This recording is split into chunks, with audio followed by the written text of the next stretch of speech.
नमस्ते। कैसे हो? अच्छे हो ना? कक्षा 6 हिंदी विषय में आज हम मिल रहे हैं, जिसमें हम एक कहानी देखेंगे जिसका नाम है राजा का हिस्सा। इस कहानी में आदर्श राजा की बात की गई है कि आदर्श राजा कैसा होता है, जो प्रजा में हुई कठिनाइयों को देखकर उसे दूर किया करते थे। राजा भोज भी ऐसे ही एक राजा थे, जो राज्य में भ्रमण कर अपने राज्य की प्रजा पे जो भी कठिनाई थी उसे देखते, उनकी मुश्किलों को समझते और फिर उसे दूर करते थे। तो ऐसे ही कहानी आज हम देखेंगे। तो चलो बच्चों, कहानी का अध्ययन करें, जिसका नाम है राजा का हिस्सा और इसका साहित्य प्रकार है कहानी। तो चलो अध्ययन करेंगे ना। इकाई 8 राजा का हिस्सा, कहानी का अध्ययन करें। राजा भोज बड़े प्रजावत्सल थे। वे स्वयं राज्य में घूम घूम कर प्रजा की कठिनाइयों को देखा करते थे और उन्हें यथासंभव दूर किया करते थे। एक दिन राजा अपनी रानी के साथ रथ पर सवार होकर राज्य का भ्रमण कर रहे थे। वे राजधानी से बहुत दूर निकल गए। उन्होंने देखा कि एक खेत में एक किसान हल जोत रहा है, मगर उसके हल में एक ही बैल है। दूसरे बैल के स्थान पर उसने अपनी स्त्री हल खींच रही है। राजा भोज ने रथ रोका और किसान के पास जाकर कहा, भले आदमी, तुम यह क्या अत्याचार कर रहे हो? भला कहीं स्त्री को भी हल में जोता जाता है? मेरा एक बैल मर गया है, दूसरा बैल खरीदने के लिए मेरे पास धन नहीं है। अगर खेत न जोता तो मैं खाऊंगा क्या? कहकर किसान पुनः अपने कार्य में लग गया। उसे क्या पता था कि उसके बात करने वाला कौन है? राजा ने कहा, अरे भाई, जरा सुनो तो। जो कहना है मेरे साथ चलते चलते कहो, मेरा काम क्यों रोकते हो? किसान ने कहा। राजा भोज उसके साथ साथ चलने लगे। अपने काम के प्रति किसान की लगन देखकर राजा भोज बहुत प्रभावित हुए। वह बोले, भले आदमी, इस प्रकार तो तुम्हारी पत्नी थक जाएगी और थकावट की वजह से कोई दूसरा कार्य भी नहीं कर सकेगी। किसान बोला, तो फिर तुम ही बताओ, मैं क्या करूं? राजा ने कहा, तुम मेरे साथ चलो, मैं अपना एक बैल तुम्हें दे देता हूँ, मगर इतनी देर मुझे काम रोकना पड़ेगा। तुम ही बैल ला दो। किसान बोला, अच्छा ऐसा करो, तुम अपनी पत्नी को रथ के पास भेज दो, वह मेरी पत्नी से बैल ले आएगी, तब तक मैं तुम्हारे हल में जोतूंगा। राजा ने कहा। किसान इस बात पर राजी हो गया। राजा भोज हल में जुट गए और किसान की पत्नी रथ के पास चली गई। उसने रानी को सारी बात बता दी। रानी ने पूरी बात सुनकर कहा, तुम्हारा बैल तो कमज़ोर होगा, वह हमारे बैल का साथ नहीं दे सकेगा, इसलिए तुम दोनों ही बैल ले जाओ। किसान की पत्नी दोनों बैल लेकर खेत पर पहुंची। किसान बहुत प्रसन्न हुआ। राजा भोज ने कहा, अगर कभी कोई दिक्कत हो तो मेरे पास आना।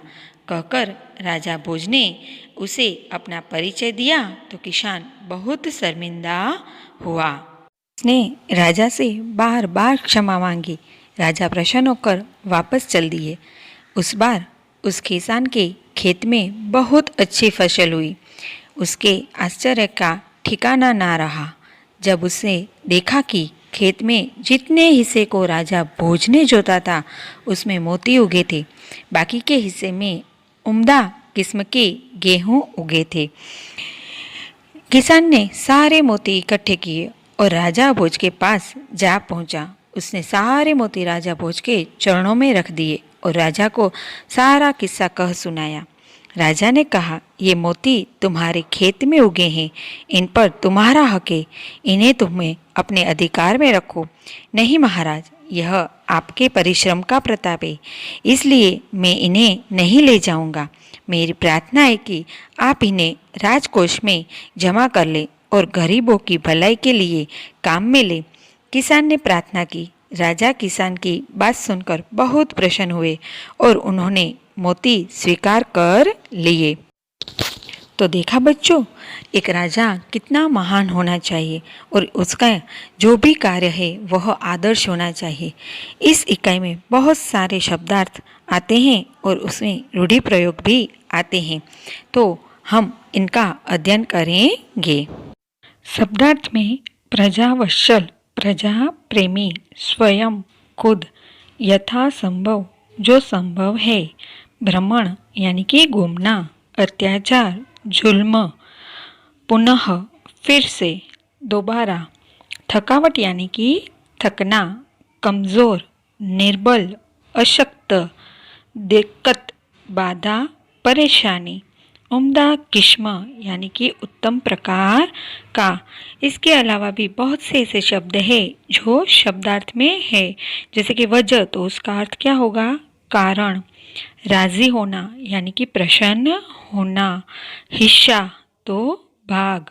क्षमा, माफ़ी। प्रताप यानी कि परिणाम, फल। शर्मिंदा यानी कि लज्जित।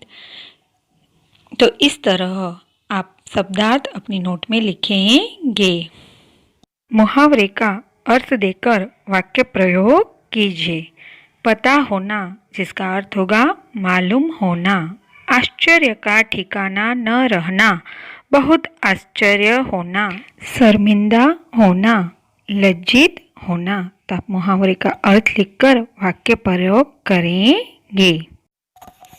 अभ्यास में प्रश्न 1 है, निम्नलिखित संवाद किसने कहा, किससे कहा और क्यों कहा, यह बताना है। जैसे कि पहला, भले आदमी, तुम यह क्या अत्याचार कर रहे हो? भला कहीं स्त्री को भी हल में जोता जाता है? तो यह वाक्य कौन बोल रहा है? राजा भोज। किससे कह रहे हैं? तो किसान से। और क्यों कह रहे हैं? तो उसके हल में एक ही बैल था, दूसरे बैल की जगह उसकी स्त्री हल खींच रही थी, इसलिए यह राजा भोज किसान से कह रहे हैं। दूसरा है, जो कहना है मेरे साथ चलते चलते कहो, मेरा काम क्यों रोक रहे हो? तो यह वाक्य कौन बोल रहा है? हाँ, किसान। और किससे कह रहा है? तो राजा भोज से। और क्यों कह रहा है? क्योंकि वह हल चलाना रोककर राजा से बात करना नहीं चाहता था। तो बाकी के तीनों के उत्तर आप खुद बनाएंगे कि किसने किससे कहा और क्यों कहा। तो पांचों के उत्तर आपको अपनी नोट में लिखने हैं। प्रश्न 2 है, पढ़िए और चर्चा कीजिए, जिसमें आपको संयुक्ताक्षर दिए गए हैं। तो संयुक्ताक्षर किसे कहते हैं? जब कोई आधा वर्ण एक वर्ण के साथ मिलता है तो उसे संयुक्ताक्षर कहते हैं। जैसे कि लड़के विद्यालय में पढ़ते हैं, तो इसमें ध जो वर्ण है वह द प्लस य से संयुक्त हुआ वर्ण है, इसलिए इसे विद्यालय में ध से शुरू होने वाला जो वर्ण है वह संयुक्ताक्षर है। उसी तरह भिखारी द्वार पर खड़ा था, तो उसमें संयुक्ताक्षर कौन सा है? त्व, जो द प्लस व से बना हुआ है, जो संयुक्त हुए हैं। यहाँ शुद्ध घी मिलता है, तो ध प्लस ध से शुद्ध शब्द बना है। अशोक चक्र हमारा राष्ट्रीय चिन्ह है, तो चिन्ह में हन है वह, तो ह प्लस न वर्ण से चिन्ह बना है। तो इसी तरह आपको सिर्फ इसे पढ़ना है, साथ ही अपनी नोटबुक में इसे लिखना भी है। प्रश्न 3 है, प्रश्नों के उत्तर दीजिए जो आपको सोच समझकर देने हैं। पहला, किसान खेती के लिए किन किन साधनों का उपयोग करता है? तो किसान खेती के लिए हल, बैल, ट्रैक्टर, फावड़ा, हंसिया, कुदाल आदि साधनों के उपयोग करते हैं। किसान खेती करके कौन कौन सी फसलें पैदा करता है? तो किसान खेती करके रबी और खरीफ की फसलें पैदा करता है। रबी की फसल में गेहूं, जौ, चना, सरसों आदि का उत्पादन होता है और खरीफ की फसल में ज्वार, बाजरा, दालें, चावल आदि जैसे पैदावार होती है। तो आपको जो जो फसलें खेती से उगती है वह लिखनी है। आपके गांव के आसपास में कौन कौन सी फसलें ज़्यादा पैदा होती है?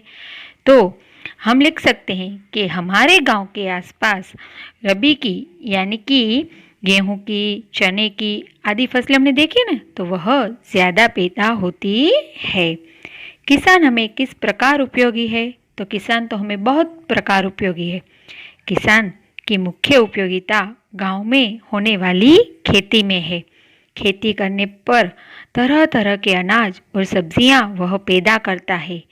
वह मूंगफली और गन्ने की फसलें भी उगाता है।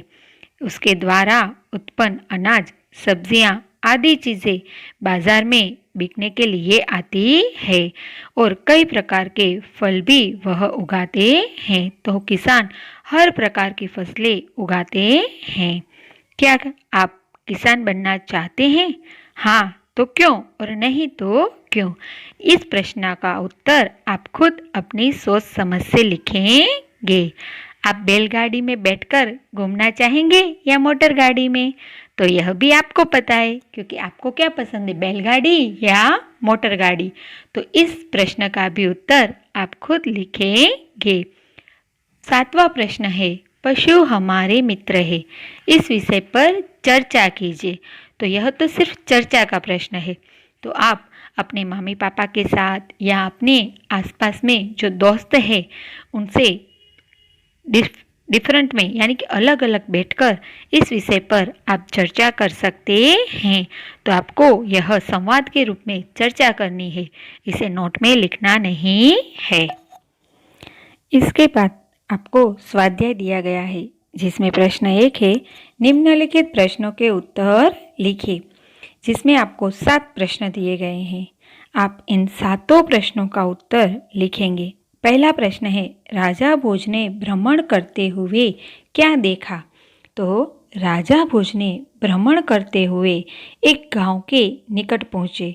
वहाँ उन्होंने देखा कि एक खेत में एक किसान हल चला रहा था, पर आश्चर्य की बात क्या थी कि उस हल में एक ही बैल था। दूसरे बैल के स्थान पर किसान की स्त्री हल खींच रही थी। दूसरा प्रश्न है, राजा भोज ने किसान के पास जाकर क्या कहा? तो राजा भोज ने किसान के पास जाकर कहा कि अरे भले आदमी, तुम यह क्या अत्याचार कर रहे हो? भला कोई स्त्री को भी हल में जोता जाता है? तो इसके बाद के प्रश्न 3, 4, 5, 6 और 7 आप खुद सोच समझकर लिखेंगे। इसके नीचे प्रश्न 2 है कि राजा भोज ने के बारे में 5-6 वाक्य लिखे। तो राजा भोज का व्यक्तित्व ही इतना अच्छा था कि आप इकाई के आधार पर आराम से राजा भोज के बारे में 5-6 वाक्य लिख सकेंगे।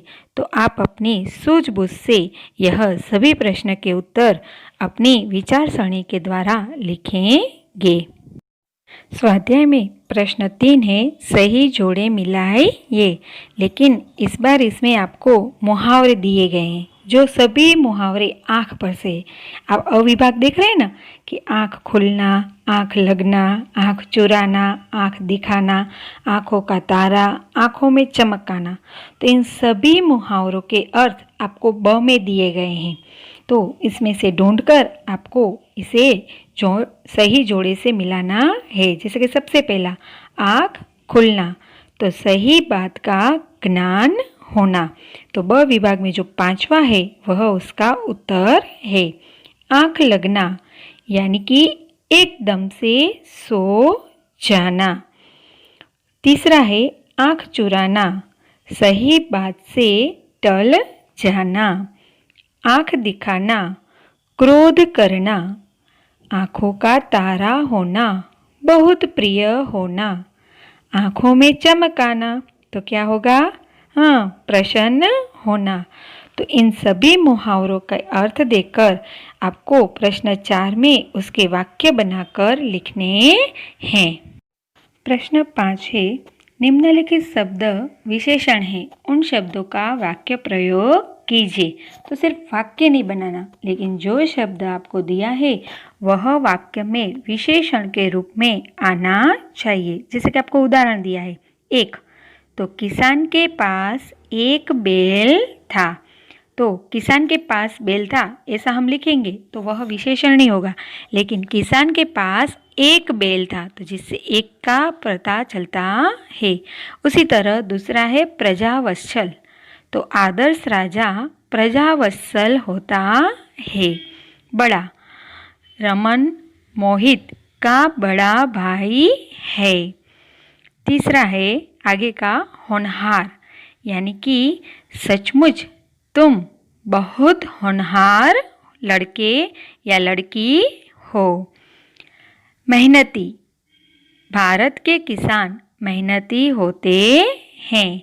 मीठा, कोयल का स्वर मीठा होता है। तो इस तरह आप विशेषण के रूप में इन शब्दों का उपयोग कर वाक्य बनाएंगे। प्रश्न 6 है, नीचे दिए गए चित्र का वर्णन कीजिए और लिखिए।